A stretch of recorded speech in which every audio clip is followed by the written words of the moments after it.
सर्वेभ्यः नमस्कारः। श्रीगणेशाय नमः। अद्यतन कक्षायाः आरम्भं कुर्मः। आगच्छन्तः सन्ति जनाः, श्रूयते इति ज्ञातम्। अद्य श्वः कक्षाद्वयमस्ति, अस्माकं समाप्तिं गच्छति इयं कक्षा। सर्वे श्लोकाः समाप्यमानाः सन्ति। अद्य इदानीं वयम् आरम्भं कुर्मः, शुभारम्भं। 5,100 श्लोकाः अस्माभिः पठिताः। इदानीं 6,100तम श्लोकः अस्ति। आदवेव अहम् अद्य किञ्चित् निवेदयितुम् इच्छामि। किञ्चित् मम स्वास्थ्यमपि सम्यक् नास्ति अद्य, अतः किञ्चित् शीघ्रं प्रायः समापयिष्यामि, क्षम्यताम्। सर्वं परवशं दुःखं सर्वम् आत्मवशं सुखम् एतद्विद्यात् समासेन लक्षणं सुखदुःखयोः इति श्लोकः, सुभाषितम्। पदविभागः: सर्वं परवशं दुःखं सर्वं आत्मवशं सुखम् एतत् विद्यात् समासेन लक्षणं सुखदुःखयोः। पुनरपि एकवारं पदविभागः: सर्वं परवशं दुःखं सर्वं आत्मवशं सुखम् एतत् विद्यात् समासेन लक्षणं सुखदुःखयोः। कठिनपदार्थः: परवशम् अन्यस्य अधीनं, पराधीनं, परस्य अधीनम् इति। समासेन इत्युक्ते संक्षेपेण। अतः वयं समासं पठामः व्याकरणे। समासः विग्रहवाक्यमिति भवति। विस्तारेण उच्यते चेत् तत् विग्रहवाक्यमिति कथयामः, अन्यथा समासः। अतः समासेन उच्यते इत्युक्ते संक्षेपेण कथ्यते इति सारांशः उच्यते इत्येव अर्थः। अतः समासेन इत्युक्ते संक्षेपेण। तत्र समासेन इत्युक्ते एवं तत्पुरुषसमासः बहुव्रीहि इत्समासः इति न अर्थः, संक्षेपेण इति अर्थः। विद्यात् इति जानीयात् इति रूपं, क्रियापदम्। सकृत् पुनरेकवारं पदविभागं करोमि। सर्वं परवशं दुःखं सर्वम् आत्मवशं सुखम् एतत् विद्यात् समासेन लक्षणं सुखदुःखयोः। सर्वेषां मनुष्याणां, मानवानां, जीविनां सुखं दुःखं च भवति। सुखदुःखयोः लक्षणं किम् इति पृष्टे सति किं भवति चेत् सुखं, किम् अस्ति चेत् कष्टम्, अथवा किम् अस्ति चेत् दुःखम् इत्यस्य किमपि डेफिनेशन्, लक्षणं किमिति पृच्छति चेत् समासेन संक्षेपेण एवं अवगन्तव्यम्, एवं ज्ञातव्यम् इति अस्य तात्पर्यम्। कथं ज्ञातव्यम्? दुःखं सर्वदा परवशं भवति। सर्वदा अस्माकं दुःखं परवशं भवति, अन्यस्य अधीनं भवति। अन्यस्य कारणतः एव अस्माकं दुःखं भवति। सर्वम् आत्मवशं सुखम्। यदि अन्यः कारणं न भवति तदा अस्माकं सुखं भवति इति। अन्याधीनम् अस्ति चेत् दुःखम्, स्वस्य अधीनम् अस्ति चेत् सुखम्। एतावदेव अत्यन्तं सरलेन अत्र सरलतया उक्तवन्तः, निरूपितवन्तः। अन्वयं पश्यामः। अत्र सर्वं दुःखं परवशं सर्वं सुखम् आत्मवशं सुखदुःखयोः समासेन एतत् लक्षणं विद्यात्, ज्ञातव्यं, जानीयात्। कश्चन, कोऽपि जनः जानीयात्। विधिलिङ्ग्लकारः विद्यात् इति, विदज्ञाने इति धातुः विधिलिङ्ग्, प्रथमपुरुषः एकवचनम्। एवं सर्वं दुःखं परवशं, पराधीनम् इति। तत्र परस्य अन्याधीनम्, अन्यस्य अधीनं। सर्वदा दुःखप्रदा एव भवति। किमपि यः कोऽपि विषयः भवतु तद् दुःखं जनयति। सर्वं यत्र पराधीनता नास्ति तत्र सर्वत्र सुखं भवति इति तात्पर्यम्। इदानीं मम दुःखम् अन्यः इति चिन्तयामः चेत् तस्य अधीनम् इति वयं भावयामः तदा तदेव भवति, अथवा कदाचित् स एव वस्तुतः दुःखस्य कारणीभूतः अपि भवितुम् अर्हति। किन्तु सुखं कथम् इत्युक्ते अन्यस्य अधीनता यत्र नास्ति तत्र सुखं भवति। एवम् अन्यस्य अधीनता नास्ति, सर्वस्य वयमेव चिन्तयामः। एतद् यथा आनन्दः इति चिन्तयामः चेत् आनन्दः, दुःखम् इति भावयामः चेत् दुःखम्। अतः कदाचित् सुखं दुःखम् अस्मासु एव भवति। अन्यः किमपि उक्तवान् तदापि अस्माकं दुःखं भवति। सः किमपि वदतु नाम अहं तद् रिसीव् न करोमि, अहं न स्वीकरोमि चेत् मम दुःखमेव नास्ति। किन्तु एतद् सामान्यतः प्रपञ्चे तत्त्वस्य कथनं सरलम्, आचरणं बहु कष्टं। सर्वेपि वयम् अनुभवामः, एतद् सर्वोऽपि जीवः अनुभवति। अन्यस्मात् अस्माकं दुःखं भवति एव। अतः सुखदुःखयोः समासेन एवं लक्षणं, तस्य स्वरूपम् एवं ज्ञातव्यम् इति अत्र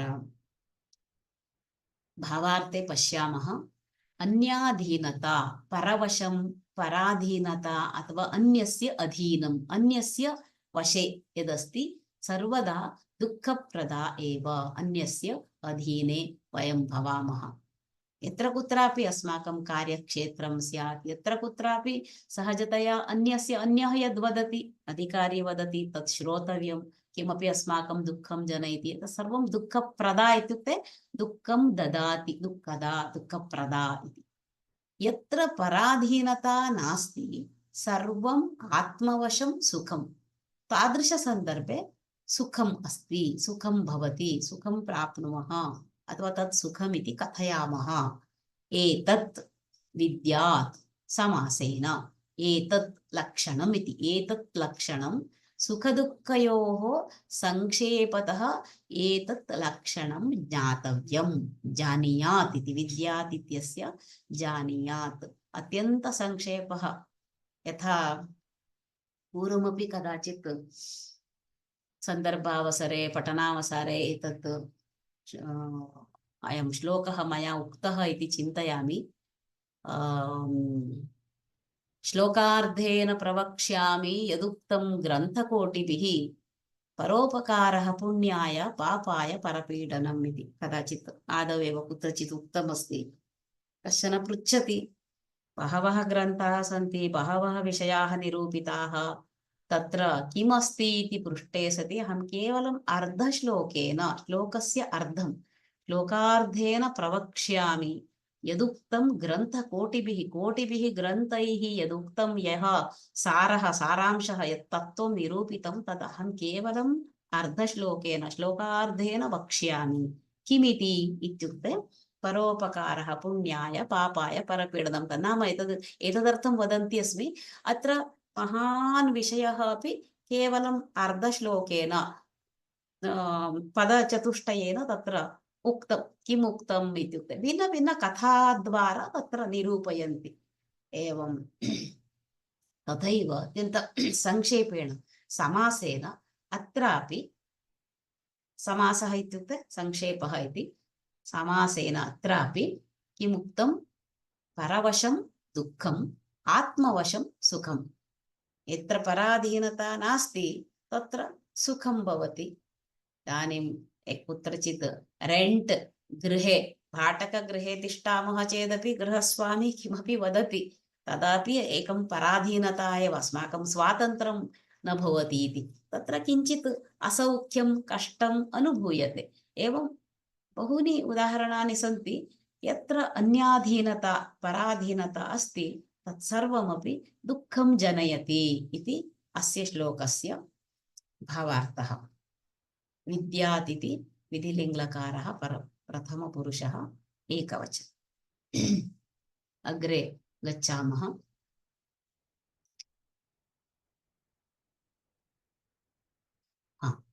सप्त अधिक शततमः श्लोकः। अद् अत्यन्तं प्रसिद्धं सुभाषितमेतद्।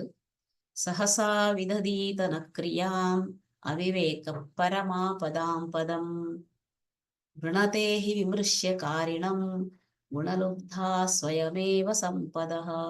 अत्र वृणते इति भवेत्, तत्र दोषः अभवत् श्लोके लेखनसमये।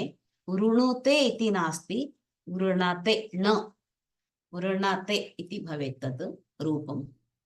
क्षम्यताम्, तत्र अनन्तरं परिष्कारं कर्तुं सूचयामि।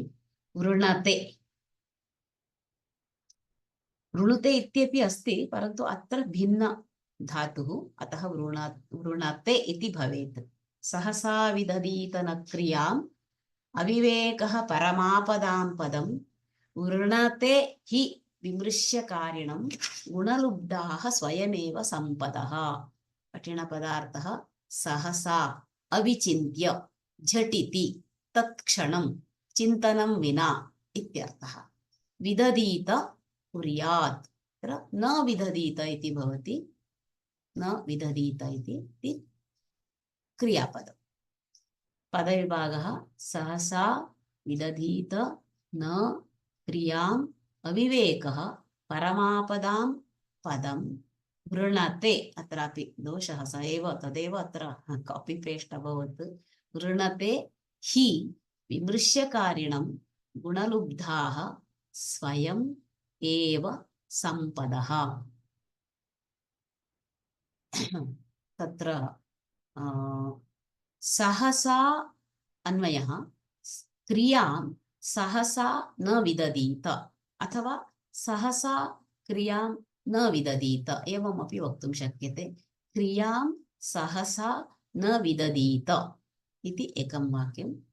अविवेकः आपदां परमपदम्, अत्र अविवेकः परमापदां पदम् इति। परमापदां परम् आपदां पदम् विमृश्यकारिणं हि गुणलुब्धाः सम्पदः स्वयमेव वृणते। एवं त्रीणि वाक्यानि सन्ति अत्र। क्रियां सहसा न विदधीत इत्युक्ते अविचिन्त्य परामर्शं विना विमर्शं विना झटिति कार्यं न कर्तव्यं, किञ्चित् विचिन्त्य कर्तव्यं करणीयम् इति तस्य वाक्यस्य। अविवेकः यदि विचिन्त्य न क्रियते, विवेकः न भवति चेत् अविवेकः आपदां परमपदं, तेन बह्व्यः आपत्तयः भवितुम् अर्हन्ति। तत्र आपदां परमपदं, श्रेष्ठपदम् इत्युक्ते परमपदम् इत्युक्ते आपदां परमपदम् इत्युक्ते आपत्सु एव अत्यन्तं श्रेष्ठं नाम महा आपत् इति वक्तुं शक्नुमः। तथा अविवेकः, अविवेकेन कार्यं कुर्मः चेत् किं भवति इति एकम्। विमृश्यकारिणं प्रथमवाक्यस्य अन्वयः। क्रियां सहसा न विदधीत, सहसा न करणीयं, तर्हि विचिन्त्य करणीयं, विमृश्य करणीयम् इति चेत् विमृश्यकारिणं यः जनः, यः मनुष्यः कार्यं विमृश्य करोति, विविच्य करोति, विवेकेन विचिन्त्य सः करोति, तादृशं जनं स्वयमेव सम्पदः वृणते। गुणलुब्धाः सम्पदः, सम्पदः गुणलुब्धाः, गुणेषु लुब्धाः, गुणान् इच्छन्ति। सम्पदः गुणान् इच्छन्ति, अतः ते गुणलुब्धाः। गुणलुब्धाः सम्पद, सम्पदः इत्यस्य विशेषणं गुणलुब्धाः इति। सम्पदः गुणलुब्धाः सम्पदः गुणानुरागिणः रागिण्यः सम्पदः, सम्पत् इति स्त्रीलिङ्गं, सम्पदः स्वयमेव वृणते। कं विमृश्यकारिणं, यः विमृश्य कार्यं करोति तस्य समीपे सम्पदः स्वयमेव आयान्ति, आगच्छन्ति, अथवा ते तस्य तं प्राप्नुवन्ति इति वक्तुं शक्यते। पुनरपि एकवारं वदामि। सहसा विदधीत न क्रियाम् अविवेकः परमापदां पदं क्रियां सहसा न विदधीत अविवेकः आपदां परमपदम् अस्ति इति तात्पर्यम्। तत्र प्रथमवाक्ये विदधीत इति क्रियापदं, तृतीयवाक्ये वृणते। विमृश्यकारिणं हि गुणलुब्धाः सम्पदः स्वयमेव वृणुते। एकः दृष्टान्तः एषः, उदाहरणम् इति वदामः। तथा एवं गुणानुरागिण्यः सम्पदः ऐश्वर्यं तद् विमृश्य यः कार्यं करोति तस्य समीपे एतेन सम्पद अन्विष्य गन्तव्यं नास्ति, सम्पदः एव स्वयम् अस्य समीपे आगच्छन्ति इति। अतः विचिन्त्य क्रिया कर्तव्या, कार्यं करणीयं, कर्तव्यं। सहसा न विदधीत क्रियाम्। सहसा विदधीत न क्रियां। क्रियामिति, क्रिया इति स्त्रीलिङ्गं, द्वितीया विभक्ति एकवचनं, सहसा इति अव्ययं। भावार्थं पश्यामः। कार्यं सम्यक् अविचिन्त्य न कर्तव्यम्। अविचिन्त्य न कर्तव्यं नाम विचिन्त्य कर्तव्यम् इत्यर्थः। उभयत्रापि अभावः उक्तः, अतः सम्यक् विचिन्त्य करणीयं, कर्तव्यं। कर्तव्यं करणीयं समानार्थः। बहुवारं मया कर्तव्यं कर्तव्यम् इत्युच्यते। कर्तव्यम् इत्युक्ते सामान्यतः ड्यूटी इत्यर्थे कदाचित् उपयोगं कुर्वन्ति, तदपि कर्तव्यमेव। अत्र तव्यत् प्रत्यये एवं कर्तव्यं। सम्यक् विचिन्त्य कर्तव्यम्, अविचिन्त्य न कर्तव्यं, सम्यक् विचिन्त्य कर्तव्यं। यतः विवेकराहित्यं क्लेशानां श्रेष्ठं पदम्। आपदामिति अस्ति, तस्य क्लेशानामिति स्थानं। पदमित्युक्ते स्थानं। यदि विवेकेन न चिन्तयति तर्हि क्लेशाः आपतन्ति, आगच्छन्ति, आवृण्वन्ति। हठात् विपदः आपतेयुः। हठात् इत्युक्ते झटिति इत्येव, साक्षात्। विपदः, विपत् विपदौ विपदः। यथा सम्पत् सम्पदौ सम्पदः, तथैव विपत् विपदौ विपदः। कष्टम् इति स्त्रीलिङ्गं तद्। विपत् विपदः आपतेयुः, आगच्छेयुः। यः सम्यक् विमर्शं कृत्वा कार्यं साधयति तस्य सकाशं गुणेषु इच्छुकाः सम्पदः। गुणलुब्धाः इत्यस्य एवम् अर्थः लिखितः अस्ति। सम्पदः स्वयमेव आगच्छन्ति। ऐश्वर्यम् अन्विष्य गन्तव्यं नास्ति, ऐश्वर्यमेव स्वयम् अत्र आगच्छति तस्य सकाशे।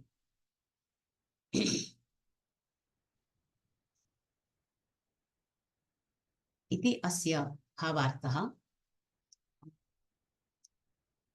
अत्र किं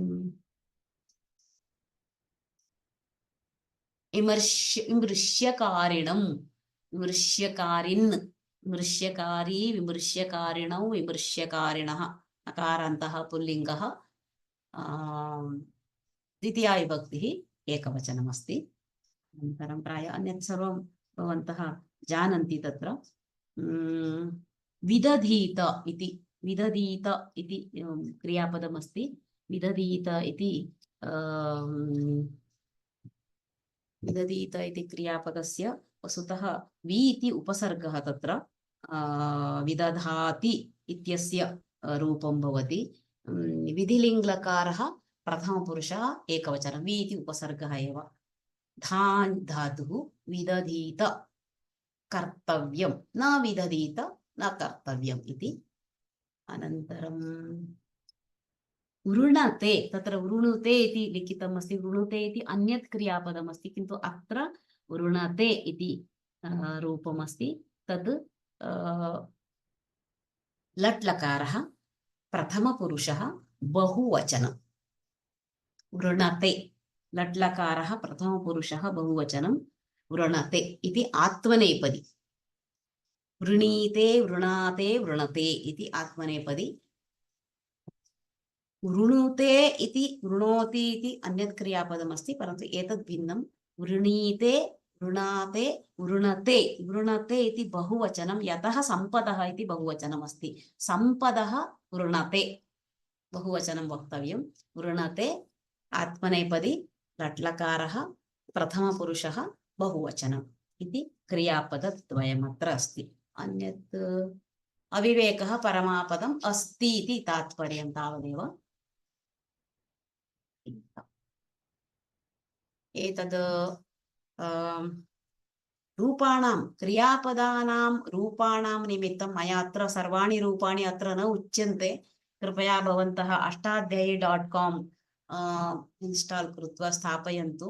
तत्र कदाचित् भवतां कोशेऽपि पुस्तके न लभ्येत, अथवा धातुरूपनन्दिनी तादृशमस्ति चेत् भवति अष्टाध्यायी.com इत्यत्र गच्छन्ति चेत् सर्वाणि रूपाणि भवन्तः द्रष्टुं शक्नुवन्ति। तत् कृपया मोबैल् मध्ये भवन्तः स्थापयन्तु। अग्रिम श्लोकं प्रति गच्छामः।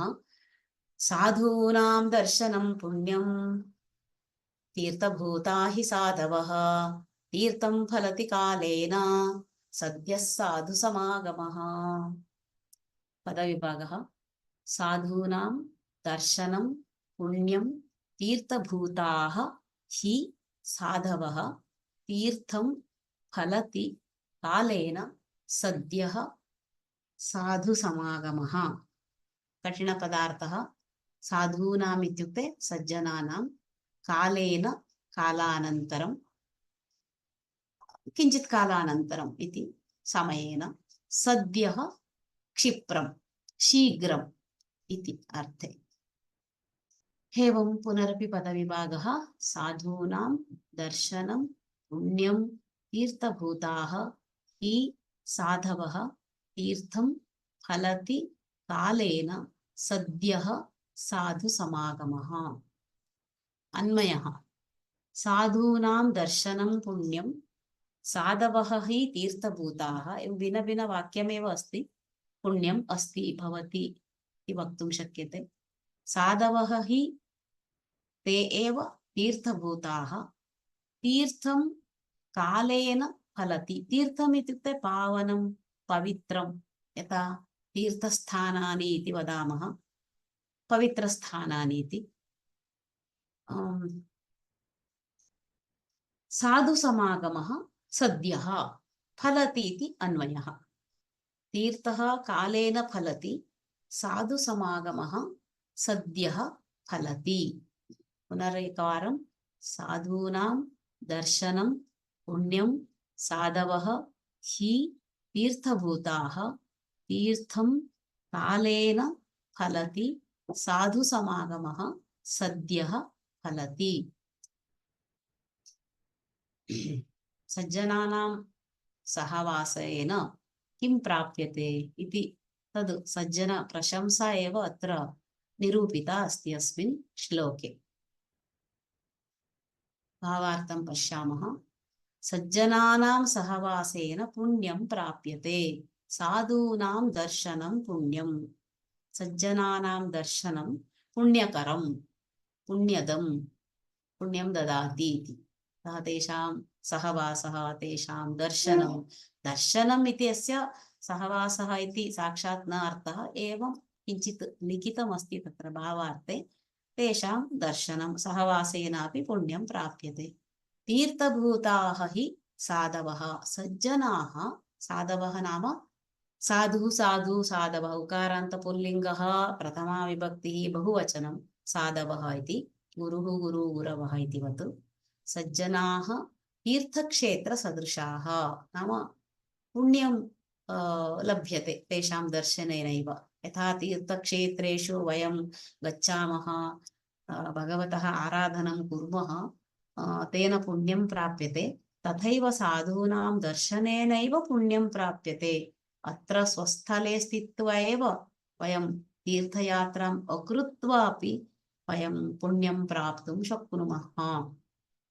सज्जनानां सहवासेन, तीर्थदर्शनेन दीर्घकालानन्तरं पुण्यं प्राप्यते। इदानीं वयम् अद्य तीर्थयात्रां कृत्वा आगच्छामः, किम् अद्य एव, श्वः एव, मासानन्तरं, वर्षानन्तरं कदा प्राप्यते पुण्यं न जानीमः वयं। तत् पुण्यं पापम् इति कदाचित् प्राप्यते कश्चन कालः, कञ्चित् कालानन्तरं। किन्तु उत्तमजनानां मेलनेन शीघ्रमेव पुण्यप्राप्तिः भवति। साधूनां दर्शनेन साधूनां सहवासेन पुण्यप्राप्तिः भवति। अतः अत्र सज्जनप्रशंसा नाम दुर्जनसहवासः वा दुर्जनदर्शनं न करणीयं, सज्जनानां सहवासः करणीयः, तेषां प्रशंसा अत्र निरूपिता अस्ति। किन्तु सज्जनानां दर्शनेन किम्, अद्यैव सद्यः साधु समागमः इति अस्ति। सद्यः इत्युक्ते क्षिप्रं, शीघ्रं। शीघ्रं नाम किम्, अद्य प्राप्तं वा श्वः प्राप्तं वा। यथा अस्माकं बैंक मध्ये क्रेडिट टू डेबिट भवति चेत् मोबाइल मध्ये मेसेज आगच्छति, इंटरनेट बैंकिंग अस्ति चेत् तथा अस्माभिः ज्ञातुं न शक्यते। भगवान् तादृश व्यवस्थां न कल्पितवान्। वयं न जानीमः कियत् पुण्यम् आगतं कियत् पापम् आगतम् इति वयं ज्ञातुं न शक्नुमः। एकया दृष्ट्या न ज्ञातं चेदेव सम्यक् वा, कदाचित् बहु पापं भवेत् वा किं वा न जानीमः। एवं किन्तु यथा धनम् आगच्छति चेत् ज्ञायते। किन्तु अत्र उत्तमजनानां मेलनेन पुण्यप्राप्तिः शीघ्रं भवति इति अस्मिन् श्लोके निरूपितमस्ति। अतः सज्जन प्रशंसा एषा। साधूनामिति कारान्तपुल्लिङ्गस्य षष्ठी विभक्तिः बहुवचनं, साधवः इति प्रथमा बहुवचनं, तदर्थमेव तीर्थभूताः साधवः। तीर्थं फलति कालेन। तीर्थम् इत्युक्ते पुण्यं, कालेन फलति, किञ्चित् कालानन्तरं फलं ददाति। तस्य यत् कृतं तस्य फलम् आगच्छति। किन्तु साधूनां समागमेन, समागमः इत्युक्ते पुनः सहवासः, तेषां दर्शनम् इत्यादि सर्वं तत्र भवितुम् अर्हति। सद्यः एव, शीघ्रमेव पुण्यप्राप्तिः भवति इति अस्य श्लोकस्य तात्पर्यम्।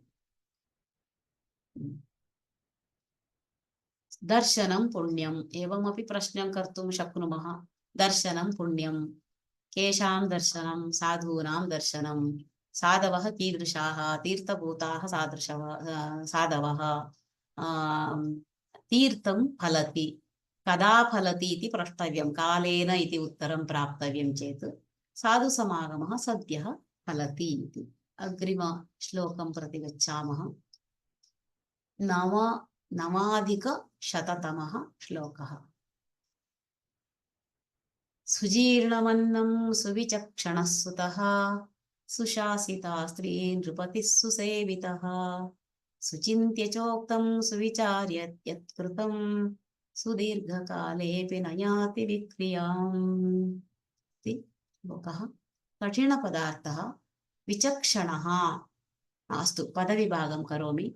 सुजीर्णम् अन्नं, सुविचक्षणः, सुतः, सुशासिता स्त्री, नृपतिः, सुसेवितः, सुचिन्त्य, च उक्तं, सुविचार्य, च उक्तं चोक्तं गुणसन्धिः, सुविचार्य यत्कृतं, सुदीर्घकाले अपि न याति विक्रियाम्। याति इति क्रियापदमस्ति। कठिनपदार्थः विचक्षणः बुद्धिमान्, सुतः पुत्रः, नृपतिः राजा, भूपतिः महीपतिः इत्यादिकं। सुचिन्त्य सम्यक् विचिन्त्य। सु इत्युक्ते सम्यक् इति, उत्तमम् इति। यथा सुभाषितम् इति वदामः, सुष्ठु भाषितम् इति। सुविचार्य सम्यक् आलोच्य, विचिन्त्य इत्यर्थः। अस्तु, पुनरपि एकवारं पदविभागः। सुजीर्णम् अन्नं, सुविचक्षणः, सुतः, सुशासिता स्त्रीः, स्त्री, स्त्रीः न भवेत् तत्र, स्त्री इति भवेत्, स्त्रीः न, स्त्री एकवचनं। स्त्री दोषः अस्ति, तत्र विसर्गः नावश्यकः।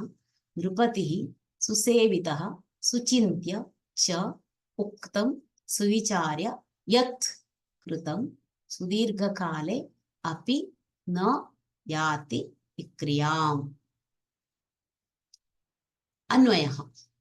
सुजीर्णम् अन्नम्, अत्र बहवः विषयाः सन्ति। अत्र सुदीर्घकालेऽपि विक्रियां न याति, सुदीर्घकाले अपि विक्रियां न याति। कानि कानि इत्युक्ते अत्र आदौ पङ्क्तित्रये अस्ति। सुजीर्णम् अन्नं, सुविचक्षणः सुतः, सुशासिता स्त्री, अत्रापि स्त्रीः इति विसर्गः डिलीट करणीयः। सुसेवितः नृपतिः, सुचिन्त्य च उक्तं, सुविचार्य यत् कृतं, सुदीर्घकाले अपि विक्रियां न याति। साक्षात् भावार्थमेव गच्छामः वयं। सम्यक् जीर्णम् अन्नं, सुजीर्णम् अन्नं, वयं प्रतिदिनं भोजनं कुर्मः, भुञ्महे, तत्र अन्नं जीर्णं भवेत्। यदि जीर्णं न भवति, अजीर्णं भवति, तर्हि सा विक्रिया भवति, सम्यक् पचनं न भवति चेत्। अतः सम्यक् जीर्णम् अन्नम् आरोग्यवतः मनुष्यस्य।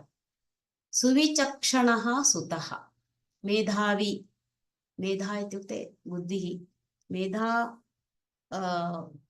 अस्य अस्ति, नाम बुद्धिमान् पुत्रः सः, बुद्धिमान् नास्ति चेत् अन्यथा भवति।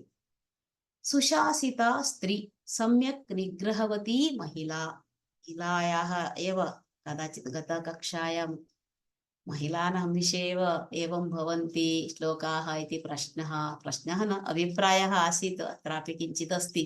सम्यक् निग्रहवती महिला, महिलानामेव निग्रहणं वा पुरुषाणां निग्रहणं नास्ति वा इति प्रश्ने कृते उत्तरं नास्ति, अस्मिन् श्लोके एवम् अस्ति। सुशासिता स्त्री, अन्यथा स्वेच्छया व्यवहारः भवति इत्यतः एवम् अत्र उक्तं। सम्यक् सुशासिता स्त्री इति तृतीयः विषयः। सुसेवितः नृपः, सम्यक् सेवितः नृपः इत्युक्ते सम्यक् तस्य सेवां कुर्मः चेत् सः राजा अपि उत्तमः भवितव्यः भवेदेव। तथा अनन्तरं सुचिन्त्य उक्तमिति, सुष्ठु नाम सम्यक् विचिन्त्य उक्तं वचनं। विचिन्त्य न वदामः चेत्, किमपि वदामः चेत् कलहः भवति, अनन्तरं युद्धं भवति, मारामारी भवति, एतत् सर्वम्। अतः सुचिन्त्य उक्तं वचनं, सम्यक् आलोच्य कृतं कार्यम्, अन्तिमं सुविचार्य यत् कृतं कार्यम् इत्यर्थः। यत् किमपि स्यात् तत् सम्यक् विचार्य कृतं कार्यं बहोः कालात् अनन्तरम् अपि विक्रियां न याति। विक्रियां न याति इत्युक्ते अन्यथा न भविष्यति। वयं यद् न भवतु इति चिन्तयामः तथा न भविष्यति, सम्यक् एव भविष्यति। तथापि न भवति चेत् अस्तु, एवं सर्वं कृतं, सम्यक् विचिन्त्य एव कृतमासीत् कार्यं, तथापि अन्यथा अभवत् इत्युक्ते दैवम् इत्येव वक्तव्यं। ललाटलिखितम् इति, ललाटलिखिता रेखा परिमार्ष्टुं न शक्यते इति कदाचित् एवमपि कदाचित् सम्भवः स्यात्। अतः एवं सुजीर्णम् अन्नं, सुविचक्षणः सुतः, सुशासिता स्त्री, सुसेवितः नृपतिः, सुचिन्त्य उक्तं वचनमिति, सम्यक् विचिन्त्य कृतं कार्यं सुदीर्घकालेऽपि, बहोः कालात् अनन्तरमपि। बहोः इति पञ्चमी, कालात् इत्यस्य विशेषणं, तदर्थं बहोः कालात्। यदि योजयित्वा समासेन वदामः बहुकालात् इत्यपि वक्तुं शक्यते। कालात् अनन्तरमपि विक्रियां न याति। तदर्थमेव यदि एवं विचिन्त्य कार्यं कृत्वा अपि कार्यम् अन्यथा अभवत्, सक्सेस् न अभवत् इत्युक्ते दैवं चैवात्र पञ्चमम् इति चिन्तनीयम् अस्माभिः। जानीयुः एतं श्लोकम्। अधिष्ठानं तथा कर्ता, करणं च पृथग्विदं, विविधाश्च पृथक् चेष्टाः, दैवं चैवात्र पञ्चमम् इति कश्चन श्लोकः भवति। किमपि कार्यं करणीयं चेत् एतानि साधनानि अपेक्षितानि, एकं स्थानं, कश्चन जनः, कतिचन उपकरणानि, अपि च अनन्तरं कतिचन चेष्टाः, क्रियाः, अनन्तरमपि फलं न सिद्धं चेत् दैवं चैवात्र पञ्चमं दैवस्य कार्यं। ततः पूर्वं 4 कार्याणि अस्माभिः क्रियन्ते, अनन्तरं फलं भगवान् ददाति इति श्लोकः। अतः अत्र कार्यं न सिद्धं चेत् किं तदर्थमपि वदति। यत्ने कृते यदि न सिद्ध्यति कोऽत्र दोषः इति कदाचित् पूर्वं सुभाषित कोर्स् मध्ये मया उक्तं वा न जानामि। यत्ने कृते यदि न सिद्ध्यति कोऽत्र दोषः इति प्रसिद्धं। यत्ने कृतेऽपि न सिद्धं तर्हि कः अत्र दोषः, अहं किं करोमि इति न चिन्तनीयं। तत्र कः अत्र दोषः इति पुनः आत्मनः विमर्शः करणीयः इति तत्र तात्पर्यं वदन्ति ज्येष्ठाः विद्वांसः। अस्तु, अत्र एवं च सुजीर्णमन्नं सुविचक्षणः सुतः सुशासिता स्त्री नृपतिः सुसेवितः सुचिन्त्य चोक्तं सुविचार्य यत्कृतं सुदीर्घकालेऽपि न याति विक्रियां। याति लट्लकारः वर्तमानकालः, प्रथमपुरुषः, बहुवचनं याति यान्त यातः यान्ति, याति यातः यान्ति, या प्रापणे इति धातुः। अन्यत् सर्वं ज्ञातं। तर अन्नम् इति अस्ति, अतः जीर्णं सर्वं विशेषणं भवति, तस्यामेव विभक्तिः भवति। सुतः इति पुल्लिङ्गे अतः विचक्षणः, स्त्री इति स्त्रीलिङ्गे अतः सुशासिता इति, सुसेवितः इति पुल्लिङ्गे अत्र नृपतिः इति पुल्लिङ्गे अतः सुसेवितः, एवम् उक्तं कृतम्। अस्तु, एतत् सर्वम् अग्रिमः श्लोकं प्रति गच्छामः। 10+100तमः श्लोकः। सुभिक्षं कृषके नित्यं नित्यं सुखमरोगिणः, भार्या भर्तुः प्रिया यस्य तस्य नित्योत्सवं गृहम्। क्रियापदं किमपि न दृश्यते अत्र, भवति इति अध्याहारः कर्तुं शक्यते, करणीयः। क्रियापदं भवति एव। पदविभागः। सुभिक्षं कृषके नित्यं नित्यं सुखम् अरोगिणः, सुखम् अरोगिणः, भार्या भर्तुः प्रिया यस्य तस्य नित्योत्सवं गृहम्। कठिनपदार्थः। कृषकः कृषीवलः, यः कृषिं करोति, धान्यादिकं वर्धयति, सः कृषीवलः, कृषकः। भार्या पत्नी, भर्तुः पत्युः। उत्सवः पर्व, उत्सवः इति पुल्लिङ्गं, पर्व इति वदामः चेत् पर्व, पर्वणि, पर्वाणि, नपुंसकलिङ्गम् एतद्, अतः पर्व इति। पदविभागः पुनरेकवारं। सुभिक्षं कृषके नित्यं नित्यं सुखम् अरोगिणः, भार्या भर्तुः प्रिया यस्य तस्य नित्योत्सवम्, एकं पदं, नित्योत्सवं गृहम्। उत्सवः इत्युक्ते पर्यायपदं पर्व, यथा गणेशपर्व, युगादिपर्व, दीपावलीपर्व इति एवं पर्व। तत्र महाभारते तु पर्व इति अन्यथा तत् स्यात्, शान्तिपर्व इत्यादिकम्। अन्वयं पश्यामः। कृषके नित्यं सुभिक्षं भवति, सुभिक्षं कृषके नित्यम् इति एकं वाक्यं। कृषके, यः कृषिं करोति तस्मिन्, तस्य गृहे इत्यपि वक्तुं शक्नुमः। नित्यं सुभिक्षं भवति।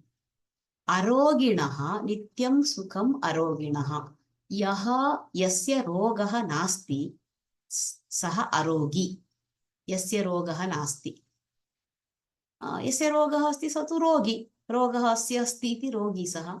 अरोगिणः षष्ठीविभक्ति एकवचनं। नित्यं सुखं भवति, अस्मिन् काले यावद्वा धनं सम्पत्तिः भवतु नाम, किन्तु आरोग्यमेव महती सम्पत्तिः। अतः अरोगिणः नित्यं सुखं भवति। यस्य भवति इति नास्ति, तत्र अस्माभिः वक्तव्यम् अध्याहारः। यस्य भर्तुः, भार्या भर्तुः प्रिया यस्य, यस्य भर्तुः, भर्तुः इत्यस्य विशेषणं, यस्य भर्तुः, यः भर्ता इति भर्ता अस्ति यः यस्य भर्तुः भार्या प्रिया भवति अप्रिया चेत् उत्सवं कथं भवेत् प्रतिदिनं युद्धं भवेत् तत्र अतः यस्य भार्या यस्य भर्तुः भार्या नाम पत्नी प्रिया भवति प्रियतमा भवति तस्य तादृशस्य जनस्य गृहं तस्मिन् गृहे नित्योत्सवं भवति नित्योत्सवं गृहम् इति एवम् अन्वयः इदानीं सुभिक्षम् इति अवगतम् इति चिन्तयामि सरलमेव अस्ति सुभिक्षम् इति वदामः नाम सर्वदा तत्र धनधान्यादिकं भवति यदि सुभिक्षं नास्ति क्षामः इत्युच्यते वृष्टिः न भवति धान्यादिवर्धनं न भवति जलं न भवति अनावृष्टिः चेत् अस्माकम् अतिवृष्टिः चेदपि क्लेशाय अनावृष्टिः चेदपि क्लेशाय अतः किमपि एक्स्ट्रीम् न भवेत् तत्र समानतया भवेत् बैलेन्स् इति वदामः तथा सुभिक्षं भवति यतः कृषकः स्वयं धान्यं वर्धयति अतः तस्य नित्यं सुभिक्षमेव तस्य भोजनार्थं धान्यस्य तण्डुलस्य अन्यस्य धान्यस्य वा अन्वेषणं कर्तव्यं नास्ति तस्य हस्ते भवत्येव अतः कृषके नित्यं सुभिक्षम् इति अरोगिणः नित्यं सुखं यस्य रोगः नास्ति रोगः अस्ति चेत् सदा चिकित्सालयगमनमेव कार्यं धनव्ययः एव तत्र कार्यम् अतः अरोगिणः नित्यं सुखं भार्या भर्तुः प्रिया यस्य भार्या अत्रापि पूर्वम् एक श्लोके आगतं सुशासिता स्त्री इति तथैव भर्तुः अपि भार्या प्रिया भवेत् वस्तुतः भार्यायाः अपि भर्ता प्रियः भवेत् एव अन्यथा एकस्य एव प्रिया इति न मन्तव्यं किन्तु अस्मिन् श्लोके तथा अस्ति भर्तुः भार्या प्रिया तादृशं गृहं नित्योत्सवम् एवम् अत्र विषय त्रयमस्ति सुभिक्षं कृषके सुभिक्षं नित्यं कृषके नित्यं सुभिक्षम् अरोगिणः नित्यं सुखं यस्य भर्तुः भार्या प्रिया भवति तस्य गृहं नित्योत्सवम् इति एवं विषयत्रयम् अत्र प्रतिपादितं वर्तते यस्य तस्य इति सर्वं भर्तुः षष्ठी विभक्तिः एकवचनं भर्ता भर्तारौ भर्तारः इति भार्या इति स्त्रीलिङ्गं जानन्ति कृषके कृषकः इति यस्य सप्तम्यन्तम् अरोगिणः इति षष्ट्यन्तम् अन्यत् सर्वमपि पदानि सर्वाणि पदानि ज्ञातानि सन्ति इदानीं भावार्थं गच्छामः यः कृषकः अस्ति स तु धान्यं सदा वर्धयति अतः तस्य भोजने क्लेशः नास्ति सदा सुभिक्षम् एव अतः नित्यं नित्यम् इति उक्तम् अस्ति तत्र श्लोके सदा इत्यर्थः सर्वदा सदा इति यस्य रोगः नास्ति यः आरोग्यवान् वर्तते तस्य प्रतिदिनं सुखम् एव यस्य भर्तुः पत्नी प्रिया भवति तस्य गृहं नित्योत्सवयुक्तं सहितं नित्योत्सवं गृहमेव नित्योत्सवम् इति अस्ति नित्योत्सवः गृहम् इत्यस्य विशेषणम् अभवत् अतः नित्योत्सवयुक्तं सहितं तस्मिन् गृहे सर्वदा उत्सवः इति तथा अर्थे भवति नित्योत्सवयुक्तं भवति इति अस्य श्लोकस्य भावार्थः क्रियापदं तु भवति इति वक्तव्यम्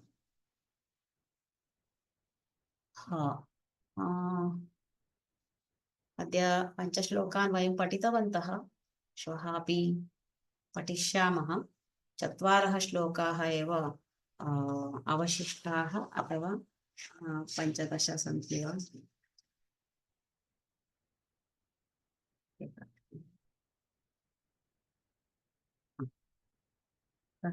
श्वः अपि अस्माकं समयः अस्ति केऽपि प्रश्नाः सन्देहाः सन्ति चेत् भवन्तः श्वः पृच्छन्तु इति मम निवेदनम् अहमद्य कक्षां समापयामि क्षम्यताम् किमपि अस्ति चेत् कृपया नोट् कृत्वा स्थापयन्तु श्वः वयं 4 एव श्लोकाः सन्ति, वयं मिलामः।